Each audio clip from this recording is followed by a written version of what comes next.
Bonjour à tous, c'est Zimbabwe. On se retrouve aujourd'hui pour une nouvelle vidéo de l'amour, pour une vidéo encore d'analyse d'élections. Aujourd'hui, nous allons repartir en Europe où nous allons étudier des élections législatives, donc très importantes. Alors vous allez peut-être vous dire, mais pourquoi est-ce que Zimbabwe parle autant des pays européens? Enfin, n'est-ce pas un petit peu redondant à force? En fait, pas du tout. Parce que déjà, même si les modèles en fait d'élections en Europe sont toujours un peu pareils, il y a beaucoup de schémas qui se répètent, il y a malgré tout des différences qui restent. Et là, le pays dont je vais parler a quand même une situation politique qui diffère vraiment beaucoup de d'autres pays européens, je trouve. Et on a pas mal de leçons importantes à en tirer, j'ai l'impression, du moins. Aujourd'hui, nous allons parler donc des élections législatives danoises de 2022. Évidemment, avant tout, je vais présenter un petit peu le Danemark, hein, vous savez. Alors quand on voit le Danemark, souvent on se dit ah ouais le Danemark, oh, c'est petit et tout, c'est petit face à la Suède, c'est petit face à la Norvège et tout, c'est pas un pays important. Alors déjà factuellement, le Danemark c'est un des pays les plus grands d'Europe, c'est 2,2 millions de kilomètres carrés parce que le Danemark possède le Groenland. Déjà. Ensuite, le Danemark a eu une grande influence évidemment dans l'Europe hein, et dans l'Europe du Nord, surtout jusqu'au XVIIe siècle où vraiment c'était la puissance, la plus grande puissance de la Scandinavie. Hein. Lorsque l'Union de Kalmar a été fondée au XVe siècle, bah c'était surtout le Danemark qui dominait, et c'est surtout à partir du XVIIe où là la Suède a commencé à monter en puissance, et là le Danemark était un peu en sueur malheureusement. Sinon, le Danemark est un pays qui a un remarquable niveau de vie. Hein, quand même, voilà, fort IDH, fort PIB, voilà. Ils sont dans l'Union européenne, mais ils ont gardé la couronne danoise et ça leur a plutôt réussi. C'est une monarchie constitutionnelle depuis 1850 et le Danemark est caractérisé par une économie qui est très intéressante, considérée comme une des économies les plus compétitives au monde, qui voilà est basée sur un modèle social-démocrate avec une forte syndicalisation sur le marché du travail, un marché du travail très libéral, mais en même temps de fortes dépenses publiques et un modèle voilà caractérisé par ce qu'on appelle une flexi-sécurité où les salariés subissent constamment, enfin pas subissent, mais bénéficient de formations, bénéficient d'allocations généreuses, mais en même temps donc peuvent très facilement se faire virer voilà du fait de la libéralisation de l'économie danoise, et ce qui en fait un modèle très intéressant et très compétitif et considéré un peu comme un modèle à imiter souvent notamment par des pays comme la France, donc très intéressant aussi de voir ça. Et politiquement, donc, le Danemark est une monarchie constitutionnelle avec la grande reine Margrethe II, qui voilà est quand même reine depuis 50 ans, donc on respecte. Voilà, évidemment, c'est une monarchie constitutionnelle, monarchie constitutionnelle unicamérale, un seul parlement. Voilà, et le pouvoir exécutif est détenu donc par la chef du gouvernement.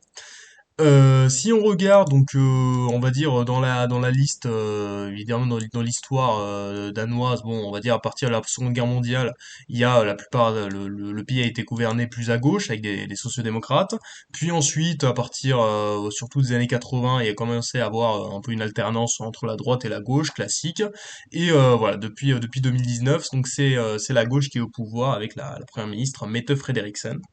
Voilà, qui est une femme. D'ailleurs, il y a eu beaucoup de femmes premières ministres au Danemark, donc c'est pas du tout la première. Et du coup, voilà, on va étudier ces élections en 2022. Alors d'abord, moi, quand on étudie les élections, moi j'ai envie toujours d'étudier les anciennes élections pour voir ce qui s'était passé. Donc, lors des dernières élections, qu'est-ce qui s'était passé? On a vu bon, tel parti, de nombreux partis. D'abord, on a le Parti social-démocrate, donc qui est le parti peut-être le plus important du pays, qui est un parti donc classé à gauche, qui est, voilà a été fondé vraiment à la fin du 19e siècle, mais qui est donc a pris le pouvoir donc à partir des années 20. Si vous regardez les résultats électoraux, c'est une dinguerie, c'est-à-dire que de 1924 à 1998, pendant 27 élections, ils ont été premiers. Vous imaginez le truc, c'était incroyable. Et ils ont commencé à prendre le pouvoir dans les années 20 et à mettre en place pas mal de réformes sociales intéressantes. Voilà. Puis le pays, enfin le Parti social-démocrate, là, a subi pas mal de changements. Il a notamment mis en place ce fameux modèle de flexi-sécurité avec une libéralisation du marché du travail, voilà, qui a été considéré comme une bonne politique à long terme. Voilà, et donc c'est un parti qui voilà, a un solide 25%, et donc qui est le premier parti du pays, donc dirigé par Mette Frederiksen.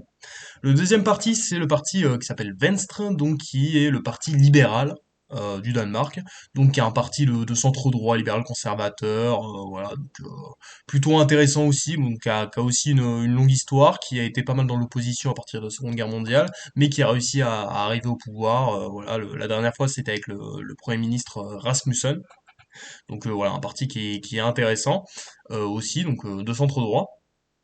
Le troisième parti, c'est Radical Venstre, donc qui est un parti à la base au début du XXe siècle, qui est issu d'une scission avec le parti libéral. Qu'est-ce qui s'était passé? Parce qu'en fait, le parti, voilà, lui, le parti, voilà, social-libéral, lui, bah oui, voilà, en fait, il était plus, on va dire, un peu plus à gauche que ce parti centre-droit. C'était plus un parti vraiment centriste, qui, lui, voilà, était engagé dans la lutte contre les inégalités et tout, et voilà, était dans un positionnement idéologique plutôt social-libéral, avec les politiques voilà, du parti qui avaient été influencés par des économistes comme Henry George et John Stuart Mill, qui sont considérés comme des libéraux entre guillemets de gauche, hein, c'est comme ça qu'on les appelle souvent. Donc voilà, ouverts à l'État-providence, mais quand même à une forte libéralisation de l'économie, donc c'est intéressant aussi. D'ailleurs, c'est le parti de Margrethe Vestager, vous savez, celle qui est commissaire européenne, donc une des donneuses les plus influentes en termes de politique. Donc voilà, parti intéressant, voilà, qui fait souvent des alliances avec la gauche, et qui ne vaut pas énormément dans les urnes. Un parti aussi très intéressant qui a une grande influence sur la vie politique danoise, c'est le Parti populaire danois, qui à la base est un parti centriste, mais qui voilà, est considéré comme étant de droite populiste, voire xénophobe. Pourquoi? Parce que voilà, c'était un parti qui voilà, faisait pas mal de discours sur l'immigration, voilà, qui vraiment prenait une ligne très dure voilà, contre les migrants, voilà, même islamophobe. Et aussi, c'est un parti qui même économiquement était quand même à gauche, hein, donc peut-être c'est sûrement pour ça qu'il était considéré comme centriste. Voilà, et voilà, dans leur histoire, ils ont eu des électoraux qui étaient très forts en 2007-2011, surtout en 2015. Voilà. Mais en 2019, ils se sont effondrés. En fait, qu'est-ce qui s'est passé? C'est quelque chose qui est très intéressant et qu'on voit très peu. C'est qu'en fait, Frederiksen, quand elle est arrivée au pouvoir, et même avant, en fait, on a eu, à partir de la fin des années 2010, une radicalisation donc des partis politiques danois, tous les partis politiques, sur l'immigration. Et en fait, tous les partis ont prôné une ligne beaucoup plus ferme.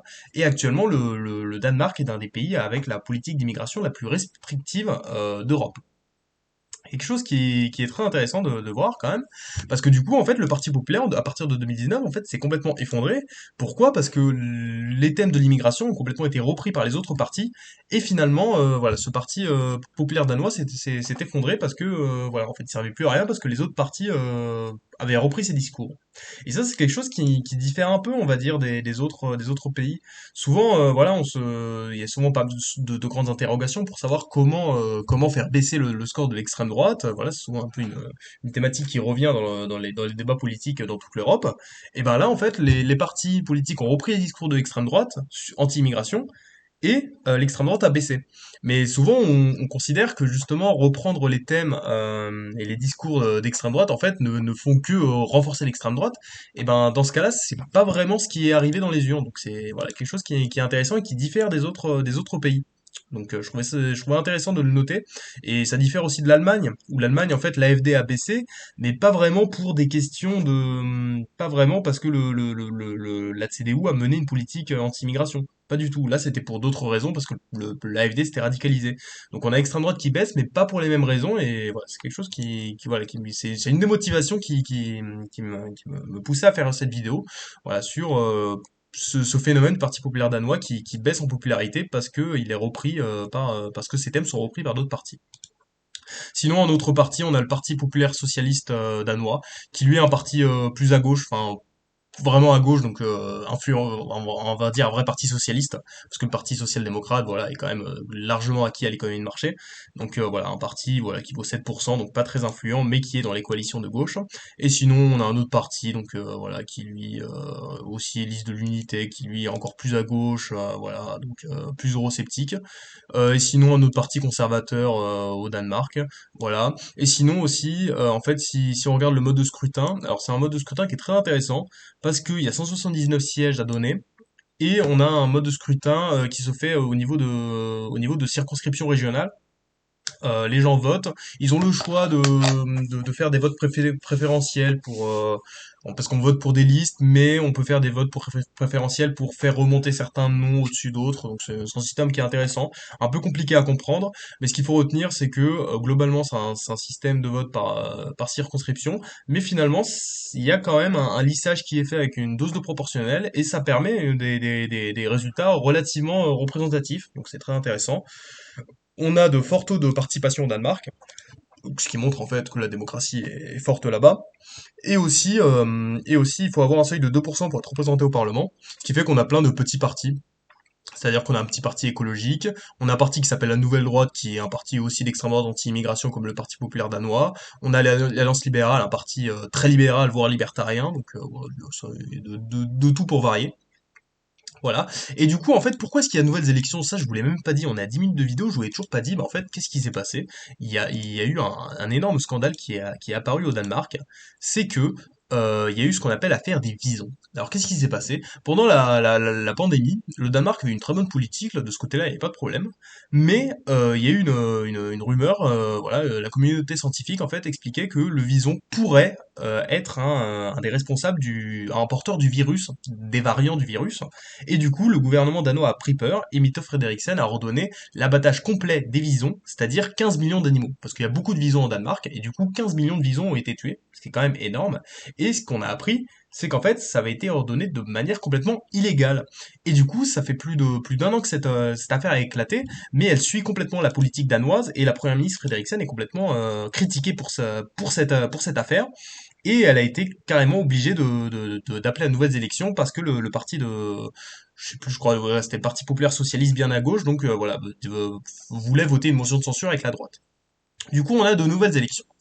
Et quelles sont les opinions de vote? C'est compliqué, c'est compliqué. Alors en fait, bon, on a deux grands camps, on a la gauche et on a la droite. Alors d'abord, le Parti populaire, enfin le Parti social-démocrate, lui, est relativement stable. De ce côté-là, ils ont toujours leurs 25%, ils sont solides, il n'y a pas de problème. Sinon, on regarde le parti Venstre, donc de centre droit, lui qui valait 23% en 2019, c'est complètement effondré. Il est à 14. Pourquoi? Bah parce qu'en fait on a eu la montée d'un autre parti. On a eu la montée donc du parti voilà Danemark des démocrates danois donc d'extrême droite vraiment fortement anti-immigration qui a été créé par une ministre de l'immigration qui était une ancienne du parti Venstre. Donc déjà ça a fait baisser le parti donc sur sa droite. Et sur sa gauche, qu'est-ce qui s'est passé? On a l'ancien Premier ministre Rasmussen qui a fondé un nouveau parti qui s'appelle les Modérés, qui se veut être un parti vraiment centriste. Voilà, donc ni droite ni gauche, plutôt de droite et de gauche. Et du coup, Rasmussen, voilà, comme il était plutôt populaire, il a chopé un bon 10% dans les sondages. Et du coup, voilà, le parti Vence s'est un peu effondré.